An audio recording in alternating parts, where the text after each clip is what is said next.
तो जी हाँ छात्रों, क्लास 10th का आपका हाफ ईयरली का यहाँ पे 2022-23 का आपका इंग्लिश का पेपर लेके आ चुका हूँ। यदि आप चाहते हैं कि हम यहाँ पे हाफ ईयरली एग्जाम के पेपर में यहाँ पे हम 75 में 75 आउट ऑफ स्टॉक करें और यहाँ पे क्लास में टॉपर्स बन जाएं, तो आप यहाँ पे हाफ ईयरली के पेपर को यहाँ पे आपको दृष्टि पे रखते हुए साथ में आपको यहाँ पे ये पेपर आपको देखिए, ऐसा नहीं है कि आपको मात्र हाफ ईयरली में ये क्वेश्चन पेपर आपका आएगा, साथ में आपका वार्षिक के पेपर में भी आपको यहाँ पे इसके क्वेश्चन आपको देखने को मिलेगा। तो ऐसा पेपर आपको कहीं पर नहीं मिलेगा, इसकी हम गारंटी लेते हैं। तो आपको चलिए यहाँ पे क्लास 10th का इंग्लिश का पेपर आपका लेके आ चुके हैं। पूरा आपका कोडिंग आपको सब कुछ मिल जाएगा। सब्जेक्ट को 400 आपका 11 है, ठीक है।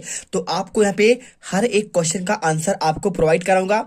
अच्छे से पढ़िए और देखिए 3 घंटा का आपका पेपर होगा और आपको यहाँ पे 16 क्वेश्चन रहेंगे। चलिए फटाफट इनके आंसर करते हैं और आपका पेपर दिखाते हैं और साथ में उसका सॉल्यूशन भी आपको देते हैं। तो देखिए, आपको यहाँ पे सबसे पहले आपको इंट्रोडक्शन को आपको दिया गया है, इंट्रोडक्शन की बात कर रहा है, यानी ऑल क्वेश्चन ऑल कंपलसरी, सभी क्वेश्चन करना आपको अनिवार्य है। साथ में आपका दिया गया है mark of question are giving against them, और उनके सामने आपके नंबर दिए गए हैं। बात करें तो सबसे पहले आपको सेक्शन ए आता है। सेक्शन ए आपका रेटिंग सेक्शन होता है, पढ़कर आपको आंसर देना होता है। चलिए आपको दिखाते हैं। तो देखिए, आपको यहाँ पे सबसे पहले आपको मिलेगा यहाँ पे आपका सेक्शन ए, और सेक्शन ए में आपको 5 नंबर का क्वेश्चन मिलेगा। इसे पढ़ना है और इसके बाद आपको इसका आंसर देना है। तो देखिए, सबसे पहले आपको क्वेश्चन आपका 1 आएगा और क्वेश्चन 1 आपका देखिए 5 नंबर का होगा। इसे आपको read and passage carefully and answer the given rule, आपको पढ़कर इसका आंसर देना है। कैसे देंगे? You must heard the name of the Red cross. देखिए, आपको यहाँ पे रेड क्रॉस के बारे में आपको एक पैराग्राफ दिया गया है, आपका पैसेज दिया है द रेड क्रॉस राष्ट्र। तो देखिए, आपको यहाँ पे सिंपल तरीके से आपका क्वेश्चन 1 में read the passage carefully and answer the question given, यानी आपको पढ़कर आंसर देना है। बहुत सिंपल आपको है, बस आप दिल से समझिए और यहाँ पे हर एक क्वेश्चन आपका क्लियर हो जाएगा। 5 number question, you must have heard the name of red cross, यानी आपका यहाँ पे बात कर रहा है किसके, आपने सुना होगा। बोल रहा है क्या आपने सुना है रेड क्रॉस सोसाइटी का नाम? The Red Cross Society is an international organisation, और यह आपका एक अंतरराष्ट्रीय आपका संगठन है, ऑर्गेनाइजेशन यानी आपका संगठन। It aim is very noble, और इसका आपका जो एम है बहुत ही आपका सिंपल है। It's help of Mankind suffering from disaster, और ये हमें हेल्प करता है किसमें? सफरिंग आप करने के लिए। डिजास्टर यानी आपका जो आपका आपदा आता है, जैसे आपका अर्थक्वेक यानी आपका भूकंप, फ्लड यानी होता है आपका बाढ़, और फेमाइन आपका यहाँ पे ऐसे बहुत सारे आपका आपदा, ठीक है। तो इट्स हेल्प। इसके बाद देखिए sick and bounded during wars, और साथ में आपका युद्ध स्तर पर भी आपका कार्य करता है। It's help without consideration of nationality, और यह बिना किसी राष्ट्रीयता के आपका कार्य करता है, यानी आपका यहाँ पे ऐसा कुछ नहीं है कि आपका कोई आपका राष्ट्र चला रहा है, यहाँ पे ये बिना आपके राष्ट्र को यहाँ पे ध्यान पे रखकर आपका चलाते हैं। देखिए क्या करते हैं, क्राइड और कलर, इसका आपका कोई आपका नेशनलिटी नहीं है, ना तो आपका क्राइड है ना तो कलर है। देखिए, sir Henry Dunant founded the Red Cross society 1863, यानी 1863 में रेड क्रॉस सोसाइटी आपका हेनरी डुनांट नामक एक व्यक्ति थे, इन्होंने इसकी स्थापना की। कहां पे? स्विट्जरलैंड में 1863 में। 1920 में देखिए भारत में भी इसकी स्थापना हुई, इंडियन रेड क्रॉस सोसाइटी की। देखिए इसके बाद देखिए include Sprite red Cross society student junior red cross बाज स्टार्टेड, और इसके बाद देखिए कैन बी एलरोड, आपका पूरा इसमें लिखा है। देखिए जूनियर रेड क्रॉस सोसाइटी आपका जीआरसी, इसका मोटो क्या है? आपका ध्येय। मोटो यानी आपका होता है ध्येय होता है, और ध्येय की बात करें तो आपका इसका जीआरसी इज आई सर्व, यानी आपको सेवा देना। आपको यहाँ पे समझकर पूरा आंसर चलिए करते हैं। और देखिए जीआरसी कॉल्ड इज काउंसलर, आपका यहाँ पे जो आपका टीचर इंचार्ज थे आपका काउंसलर कहलाते थे। इसके बाद आपका पूरा आपको आंसर दिया है।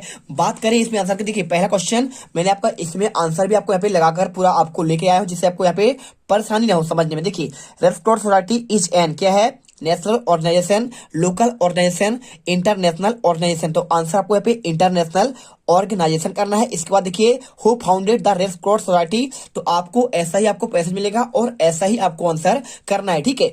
बात कर रहा है इंटरनेशनल ऑर्गेनाइजेशन की, आपको आंसर कर देना है सिंपल सा। और इसके बाद देखिए इसकी स्थापना किसने की? Who founded the Red Cross society, answer करना है सर हेनरी डुनांट, आपका यहाँ पे दिया हुआ है। और इसके बाद देखिए क्वेश्चन तीसरा, when did the Red Cross society founded, तो आपका कब स्थापित हुआ? तो यहाँ पे देखिए 1863 में स्विट्जरलैंड में हुआ था। आंसर आप यहाँ पे 1863 करिए। चौथा question, when did the Indian red Cross society form आपका यहाँ पे भारत में कब हुआ? तो भारत में देखिए आपका 1920 में हुआ था। आपको आंसर यहाँ पे 1920 करना है। बहुत सिंपल है, कुछ भी आपको करने की जरूरत नहीं है, बस आपको ध्यान से देखना है और इसके आंसर करते जाइए। देखिए तो ये रहा आंसर आपका 1920। इसके बाद पांचवा, the teacher is charge GRC is known किसके रूप में? क्या लेफ्टिनेंट होगा, कैप्टन होगा, काउंसलर होगा, या फिर आपका नॉन ऑफ दिस? तो अभी आपको आंसर बताए थे हमने, आपको यहाँ पे आंसर आपका काउंसलर होगा। इसके बाद क्वेश्चन देखिए second, read the passage carefully and answer question given below. आपका 5 नंबर का हो, तो इसे भी पढ़कर आपको आंसर देना है। क्या लिखा है देखिए, the great pyramid of Giza is one of the world most amazing landmark. ठीक है, बात कर रहे हैं आपका ग्रेट पिरामिड, यानी आपने सुना होगा पिरामिड के बारे में, विश्व का सबसे आपका देखिए जो आपका गीजा में है, गीजा कहाँ आपका मिस्र में है, तो आपका दुनिया का सबसे आपका अद्भुत आपका ये पिरामिड है, rising high above Sahara desert, और है कहाँ पे आपका सहारा डेजर्ट, यानी आपका सहारा मरुस्थल में है। The Giza region of the northern Egypt, और यहाँ पे गीजा के आपके उत्तर दिशा पे है, उत्तर आपका इजिप्ट यानी आपका मिस्र होता है। आप देख लीजिए, मैं आपको यहाँ पे लिख देता हूँ, the great pyramid stand some 450 feet into the viewing desert sky occupation area. अब देखिए 13 एकड़ में फैला हुआ है और आपका 450 फीट में आपको यहाँ पे ऊंचाई है। The rough of the climate of the Sahara actually cage pyramid shrink 30 feet from of the original height, और 30 आपका फीट तक ही आपका यहाँ पे आपका मौसम सही रहता है। द पिरामिड इज वास amazing feet of the engineering, और यहाँ पे देखिए इंजीनियरिंग का आपका बहुत ही अद्भुत आपका नमूना है। That is remains tallest structure, और ये दुनिया का आपका सबसे आपका लंबा स्ट्रक्चर भी कहलाता है संरचना, और देखिए 3800 साल पुराना है आपका, कितना 3800 साल। और the entire pyramid is original, आपने फिल्म देखा होगा, यहाँ पे आपको आपने मम्मी देखा ना, द मम्मी आपने फिल्म देखा होगा, या आपका देखिए उसी की बात कर रहा है, वो उसी पिरामिड की बात कर रहा है। और यहाँ पे देखिए इसके बाद देखिए most Egyptologist of the scientist of study ancient Egypt agree the great pyramid built around 2560 ईसा पूर्व की बात कर रहा है, लिटिल मोर देन 4500 साल आपका उसके पहले का भी हो सकता है। 10th of 1000 of the worker, देखिए 10,000 लोग इसे बनाने में आपका 20 साल तक मेहनत किए थे इसे बनाने में। द पिरामिड इस कंटेंस, यानी आपको देखिए कितने 10,000 लोगों ने आपको इसे बनाने का काम किया मिस्र की पिरामिड का, और साथ में आपको 20 साल इसे बनाने में समय लगा। और देखिए 20 मिलियन आपका 2 मिलियन, यानी आपका देखिए 20 लाख यहाँ पे आपका स्टोन यानी आपका पत्थर आपका यूज हुआ। साथ में आपको देखिए 2 या 3 टन आपका इसका वेट रहा होगा, 80 टन की बात कर रहा है, 2 से 3 टन से आपका 80 टन इसका आपका वेट था। The great pyramid Giza order by the Farah Kuju, देखिए फराह कुजू नामक व्यक्ति था, यहाँ पे आपका एक टॉम बना हुआ है।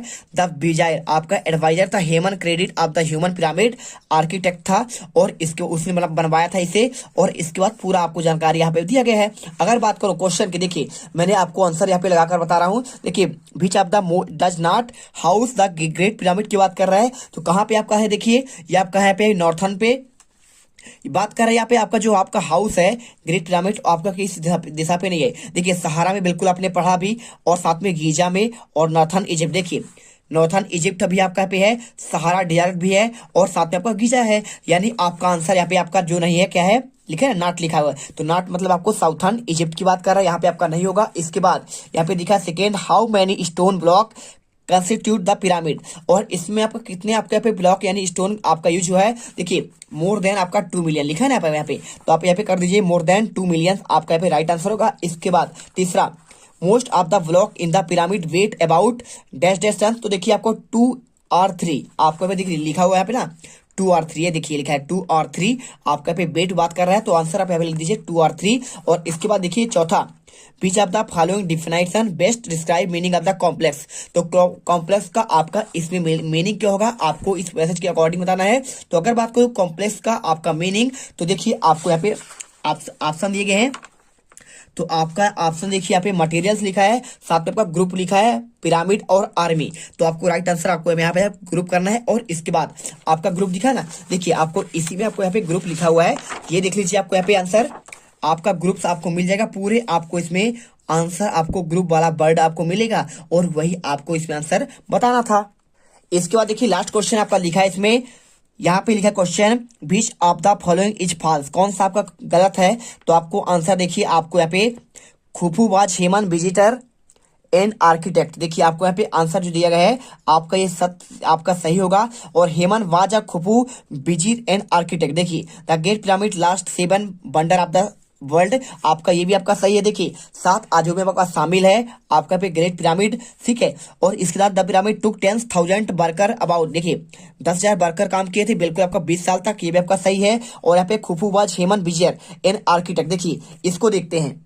तो यहाँ पे देखिए आंसर आपको यहाँ पे आपको सिंपल सा आपको मिल जाएगा पूरा। आपको देखिए the vizier Hemon credit the wide pyramid, यानी आपका यहाँ पे खुफूबाज आपका यहाँ पे कौन था, आर्किटेक्ट था, आपको बताना है। तो आपको सिंपल सा आंसर आपका डी नंबर हेमन बाज खुफू विजियर एंड आर्किटेक्ट, आपका ये गलत होगा। और इसके बाद आपका सेक्शन बी आता है। तो सेक्शन बी में आपको यहाँ पे राइटिंग आपका सेक्शन है। आपको देखिए टाइटल देना है, लिखा ना, read the passage carefully, make notes, notes बनाने हैं, साथ में आपको यहाँ पे सुटेबल आपको टाइटल देना है। 4 नंबर क्वेश्चन, तो देखिए आपको इसमें डिसिप्लिन के बारे में आपको दिया गया है, आपको डिसिप्लिन के बारे में अच्छे से पढ़ना है और इसमें आपको आंसर ढूंढकर करना है। इसके बाद देखिए आपको यहाँ पे क्वेश्चन चौथा भी मिलेगा। यहाँ पे आपको क्या दिया गया है, इसमें आपका देखिए यहाँ पे you are Yashasvi Srivastava studying government CM Rise school Guraiya MP write an application to your principal issue book from book bank. देखिए आपको बुक बैंक से आपको यहाँ पे बुक्स मंगाने हैं, तो आपको इशू करवाने हैं, उसी के बारे में आपको यहाँ पे एक एप्लीकेशन है। और इसके अथवा की बात करें, देखिए you are Himansh write a letter friend congratulation him on the brilliant success in the examination, यानी आपको यहाँ पे देखिए यहाँ पे आपका दोस्त जो है यहाँ पे सक्सेस किया है, एग्जाम में टॉप किया है, सक्सेस किया ब्रिलियंट आपका यहाँ पे, तो उसके बारे में आपको कांग्रेचुलेशन के लिए आपको यहाँ पे एक एप्लीकेशन लिखना है। साथ में आपको यहाँ पे देखिए इन टॉपिक्स पर आपको कुछ आपके निबंध लिखना है, वैल्यू ऑफ गेम्स के बारे में, use of science in daily life के बारे में, और साथ में कुछ आपको यहाँ पे पैराग्राफ लिखना है, ठीक है। तो इनके भी आंसर आपको मिलेंगे बिल्कुल आपके हर एक क्वेश्चन आंसर अगले पार्ट में। क्वेश्चन आपका देखिए क्वेश्चन 3 से लेकर पूरा आपको यहाँ पे आगे का आंसर आपको हम प्रोवाइड करा देंगे। तो देखिए आपको यहाँ पे अगर बात करूं आंसर के, तो आपको यहाँ पे आंसर इसका देखिए यहाँ पे आपको डिसिप्लिन के बारे में आपको नोट्स बनाने हैं, ठीक है। तो आपका इसका आंसर देखिए आपको यहाँ पे स्क्रीन पर दिख रहा है, आप अच्छे से यहाँ पे इसे कर लीजिए। और इसके बाद करने के बाद देखिए मैंने आपको यहाँ पे प्रॉपर आपको देखिए आपका नोट्स कैसे बनता है। नोट्स मतलब होता है आपका मेन पॉइंट, ठीक है। तो आप यहाँ पे देखिए टाइटल की बात करेगा तो आप यहाँ पे discipline is necessary in life, या फिर आपका यहाँ पे सिंपल सा आपको डिसिप्लिन आपको ये भी आपको टाइटल यहाँ पे दे सकते हैं। साथ में आपका मेक नोट्स की बात कर रहा है, तो नोट्स कैसे बनाना है, तो नोट्स आपका देखिए डिसिप्लिन के बारे में बात कर रहा है, तो आपको डिसिप्लिन में क्या क्या आपको रखना चाहिए, कौन कौन सी चीज आपको यहाँ पे करना चाहिए, आप इसमें आंसर देखकर समझ सकते हैं। बाकी आपको अगले पार्ट पर अच्छे से आपको समझा दूंगा। और अगर बात करूं क्वेश्चन 4 का, तो आपको यहाँ पे देखिए बुक बैंक का आपको आंसर यहाँ पर दे देता हूं, जिससे आपको यहाँ पे थोड़ा सा आपको टाइम आपको यहाँ पे याद करने का मौका मिल जाए। बाकी आपको अगले पार्ट पर यहाँ पे बुक बैंक का पूरा आपको आंसर समझा दूंगा। तो आपको यहाँ पे to the principal government higher secondary school, आपका पे देखिए जो आपका दिया गया है यहाँ पे स्कूल दिया गया है सीएम राज स्कूल, तो आप यहाँ पे सीएम राज स्कूल लिख दीजिएगा, ठीक है। सेम आपको लिखना है। और इसके बाद देखिए जैसे आपको यहाँ पे यशस्वी श्रीवास्तव लिखा है, आप यहाँ पे हैं, तो लास्ट में आप यहाँ पे मधु जैन लिखा है, तो आप यहाँ पे यशस्वी श्रीवास्तव कर दीजिए। बाकी आपको सेम रहेगा, granted book from book bank, और sir I beg to state that my father is a poor labourer, ठीक है। मेरे पिताजी के हैं आपके एक गरीब यहाँ पे एक लेबरर हैं, और he can not afford the by books, और वो मेरे लिए यहाँ पे अफोर्ड नहीं कर सकते क्या है सारे बुक्स खरीदने के लिए। तो kindly grant me all course books from the book bank, मुझे बुक बैंक से यहाँ पे कृपा करें देने की, थैंक यू योर ओबीडियंटली। बहुत ही सिंपल है। और लास्ट में आप क्लास आप 10th लीजिए, यहाँ पे आपको यहाँ पे 10th का है, और डेट आप जिस दिन चाहे जिस दिन पेपर हो आप उसी दिन का डाल सकते हैं, कोई दिक्कत नहीं है। और इसके बाद देखिए यहाँ पे आपका ये दिया है, तो इसके आंसर और आगे के पूरा आपको सेक्शन आपका बी का आंसर आपको नेक्स्ट पार्ट में दूंगा। तो आपको नेक्स्ट पार्ट में मिलते हैं। अब अगर तुम लोगों को ये वीडियो पसंद आई तो यार लाइक मारो, एम करते हैं 2,60,000 लाइक्स के लिए। कंप्लीट तो वैसे ही नहीं होने, लेकिन बोलने में क्या जा रहा है ना। और अगर तुम लोग नए हो तो सब्सक्राइब करो, वो जो लाल वाला बटन है